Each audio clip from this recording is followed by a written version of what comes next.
news. We are back for our latest recap after RuPaul's Drag Race Down Under this week.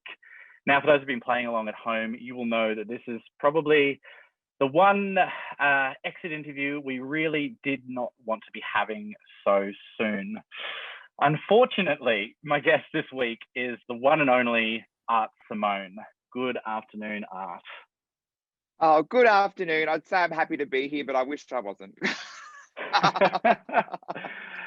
Look, I imagine that is very, very much the case. Look, I can tell you obviously you must have had a lot of time to process your elimination. And it must have been very, very tough, I suppose, reliving this over the last weekend. Just what's the last 2 days been like for you? They've been hard. They've actually been really hard. I processed everything when it happened. I came home, went on with my life, and everything was dandy.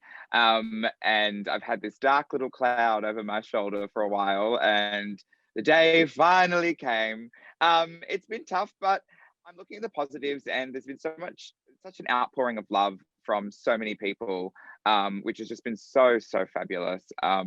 I think I really struck a nerve with a lot of people who are watching at home, and it's been I'm really appreciative of everyone who's reached out to me and had a chat to me and told me some wonderful, nice things. So yeah, it's been nice. Besides, there's obviously people that are telling me horrible things, but I'm ignoring them because that's the smart thing to do, isn't it? Don't listen to them.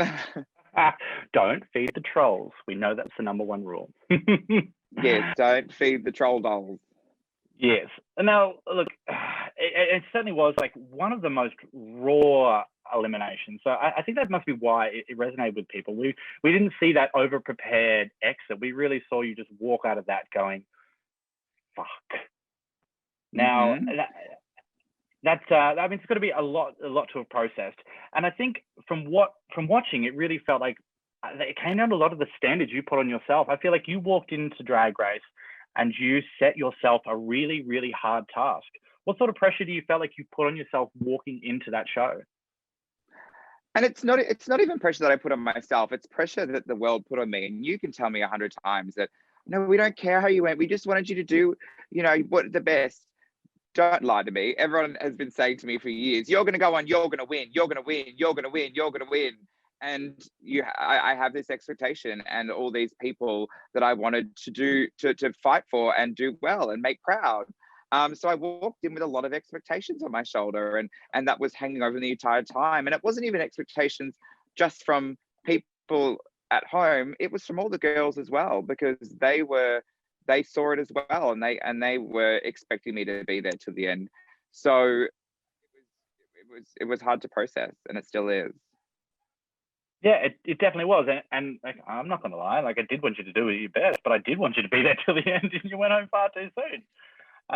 But it is circumstantial. And I think regardless of how short your stint was, I think you really did Australia proud. And I think you did yourself proud. So for you, what was your proudest moment on the show?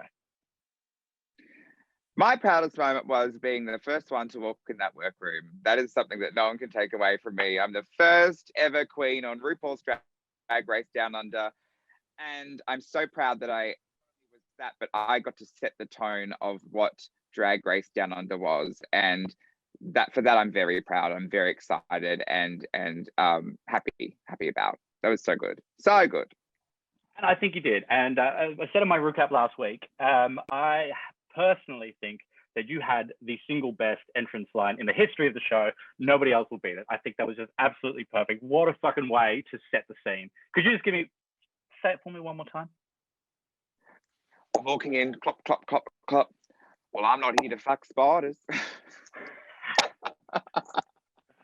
Honestly. You should have heard me in New Zealand, like in my quarantine hotel, rehearsing that every single day, being like, what if I put the emphasis on a different thing? What if I say it slightly different? Like, those poor people, like those poor nurses, like walking up and down the hallways, like, what is with this person? It's just like, well, I'm not here to fuck spiders.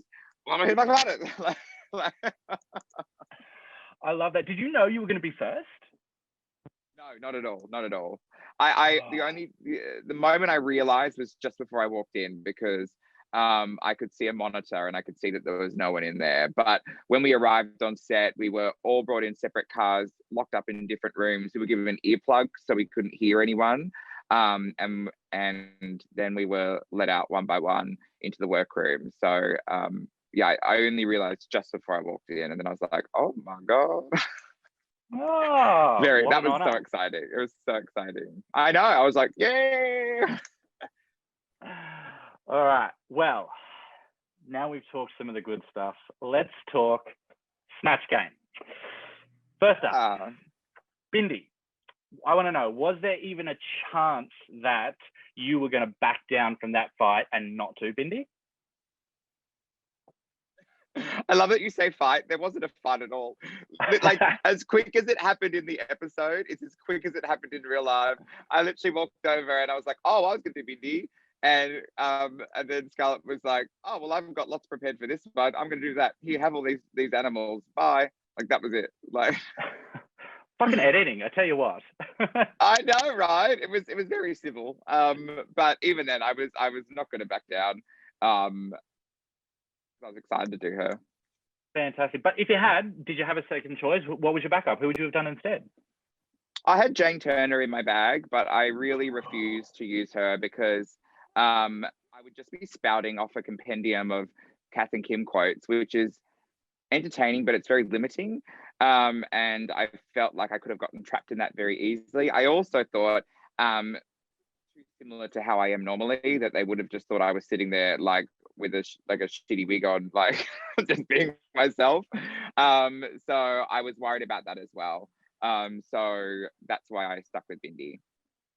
Fair enough. Have you heard from Bindi or any of the Irwins? No, but I'm waiting for the cease and desist to arrive. I'm waiting to be banned from Australia Zoo for life. Like, I'm just waiting for it. But mate, I hope she's got a good sense of humor, because like, I didn't drag her at all. I just made fun of myself, to be honest. She came out unscathed. If anything, I lifted her profile, because Ru had no idea who the hell she was. So at least RuPaul knows who she is now. She can thank me for that. I loved it. I mean, it was kind of like Steve Irwin, who had just like entered Bindi and was just trying to get out. Yeah. That was my aim with her, because like, she is like, doesn't have much of a personality. She just talks a lot. Reminds me of someone. Very excited. Yeah. So that's why I was like, I'm going to use her as a vessel for Steve Irwin, because I'd love to do Steve Irwin, but like, I would never, because he's a god, he's an idol, he is untouchable. Do not mess with Steve Irwin. So I thought, the closest one, Bindi. I think in 50 years it'll still be too early to do Steve. So look, what we're going to know from Snatch Game is there's always so much content. Was there anything really good that didn't make it to air, really interesting that just fell on the editing floor? Well, I mean, I'm upset. All of my cry keys got cut out, because I was throwing my cry keys in. I also said to Ru, I was like, it's so exciting to be here, Ru, be surrounded by all these animals. I've got a mole, a mole, a mole, a mole. That's a dog, and she's a snake. And they cut that out, which was really sad. I made jokes about gum nuts. There's a lot of those that just, it was interesting of what they chose to put in, but as soon as you put a dun, dun, dun, dun, track behind what I'm saying, the audience goes, well, that's boring. So, I mean, the struggle with Snatch Game is, it must come down to an editing thing. I'll never know. But on the day, and this is why we were so delusional and we thought it was a great Snatch Game, is Ru laughed at everything. Every time a drag queen said their line, Ru laughed. And all I can think of is like, oh, well, maybe that was meant that so they can cut around it and edit it easier. Because she was laughing at everything. And I'm so used to being in front of a live audience, and I bounce off their responses. So when I'm hearing laughing, I'm like, great, they're loving it. We're going to keep doing that. So it was really hard to rate yourself and adapt to what is working and what isn't. It was very interesting, very strange experience. Very difficult. Yeah, it certainly looked like he was laughing, and there was a lot of people laughing in my living room. I mean, I was 3 glasses of rosé down, and everything was funny, but I thought it was great. But look, it's been quite controversial. I mean, it's fair to say it's been kind of equally loved and hated. Some people are calling it the worst Snatch game in history, and like I'm saying, it certainly wasn't bad, and I think it was definitely in the good category. What's your take of it? You look back now, you've seen everything on screen. What do you reckon? It comes down to the culture, and there was just a lot being missed because there was a lot of Australianisms, there was a lot of Australian humour, and it was just going whew, whew, whew. So the international audiences aren't really gigging it, like vibing it, but all the Australians thought it was great. So I don't know, maybe we're all just delusional, equally delusional, but I don't think it was that bad at all. But to be honest, I can't remember the last time there was a good Snatch game. Like, they're all very painful these days. There's usually one superstar, and then it's just like, I don't like watching the Snatch games. And that was fair crazy. to say, it has been a bit of a conga line of like really bad performances in some of the last ones. Like, I definitely give you that. Yeah, I think, and it's just, and it was admitted, like, while we were there, this has nothing to do with being a drag queen at all. like in terms of like being a professional drag performer, there is no other time in my life I'm going to have to dress as a celebrity who is answering questions in front of other celebrities, but making it funny for celebrity guests. Like, it's a hat on a hat on a hat on a hat. It's like when we do impersonations, we put on a wig and go, I'm Lady Gaga, I'm going to do Dance in the Dark. Like, that's the level. We do the look and we do the song and we lip sync to it. So it's only very like a niche group of performers, but it's more cabaret performers that will do impersonations. Like, like Trevor Ashley, he does impersonations and he'd be spectacular at a Snatch game. But like, Trevor Ashley is one in all of Australia, so it's a very tough sell. Like, and I guess that's why people love it, because it makes people really separates. Well, it didn't with us. It was like one good and the rest are bad. But like, other seasons, I'm sure it like separates them and ranks people a bit easier. But yeah, I don't know. I struggle too, because I've such a strong sense of self. That's why like I was having such a great one-on-one with Ru and making him laugh, because that's just being me. Like, and as soon as I have to put on 1,000 other hats, then I get lost in that, and then I'm no longer delivering myself. And that's what, like, I think why I struggled as well. So yeah, I don't know. Fair enough. And it really was the first time that they really felt like they were painting us for a bottom six. We're sitting there in the living room, we're like, who's the we couldn't really figure out what was going on there. So it was tricky. But I mean, I have a tricky question for you now, and although I'm sure you may be ready to answer, you probably answered it. I asked it 1,000 times today. Who should have been the bottom two if it wasn't you? I won't answer that. Not answering that. I just know that I wasn't meant to be there. All right. I would hope that the runway counts. And in this situation, I feel like runway wasn't taken into any critiques, which is a real shame. So take from that as you will. All right. Look, I mad respect for that. I think that is a very ladylike response. So thank you, Art. Let's go a quick couple of questions before we wrap it up. A couple of fans from the magazine, Clinton wants to know is, what look did you have that you wish you got to show on the show?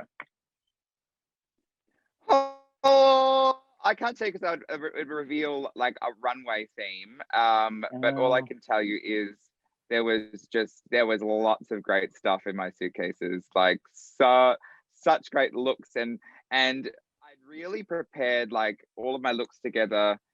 Yeah, there was some that were like fashiony and costumey, and then some were like campy and silly and fun. Like, there was a really good mix of everything, and I was so excited to show that. So excited. But look, I'll be releasing them every week through my socials and everything, so everyone will get to see everything, and then they can be the judge of whether it's good or not. Fantastic. We can toot or boot from home, so that'll be great, Joel. Exactly. Now, Kyle just wanted to know if there was anything that you wish you could have done differently on the show. Were you happy with the way everything panned out? No, I lived an authentic journey, and I'm very grateful for that. Like, I'm very happy with what I did. I think a lot of like negative circumstances. Oh, my earphone fell out. I've got big earlobes at the moment. My ear. On your dress. Sorry. like, no, it's good. I've got big shoulder pads. I got lost in them. All right, I'm back. I'm back, guys. Don't worry. Yeah, I think a lot of circumstantial things happened together to land me up in the run that I did have, and I don't think I would have done anything different. Like, you know, I had such a fun time, and I was authentically myself. And if I had to change anything, I'd be changing who I am. And I didn't come there to be an American version of a drag queen. I didn't go in there to misrepresent myself. I went in there to show what people have loved that I do for so long. So, nah, loved it. Perfect. What an absolute stellar performance. I mean, there are so few that can stand out so well in such a short amount of time on the show. And I certainly really think you made a brilliant impression that has literally resonated around the world. And I think we're so lucky that you got to put us out to the world like that. So thank you, Simone. And just one last thing, let us know what's next. Anything on the card? Yeah, Where can we see you? What you can do? Yeah, well, I'll always be doing stuff with Piano Bar throughout all of Victoria. Look up Piano Bar. We've got 5 venues. But I've also got a one-woman show called Art Therapy that'll be coming out soon. That'll be touring. At the moment, because of COVID restrictions, the one-woman show can only be performed to one woman. So it's gonna take a while to get around Australia, but hopefully we'll be able to increase the capacity by then. And I didn't have time to write a book, and I'm not good at reading, so I'm releasing a book cover that you can just put over other books and just put on the shelf. So, you know, no one reads them anyway. So I thought I may as well just cut out the middleman and bring out the pretty cover, because that's all we look at. So that'll be coming out soon as well. Beautiful. I love that. Thank you very much, Simone. And like, I don't know if we get a finale or a reunion or whatever it is, but hopefully we see you somewhere at the end of the season again, please. Thank you. Fingers and toes, Kimmy. Fingers and toes. Thanks, Dol. Thank you.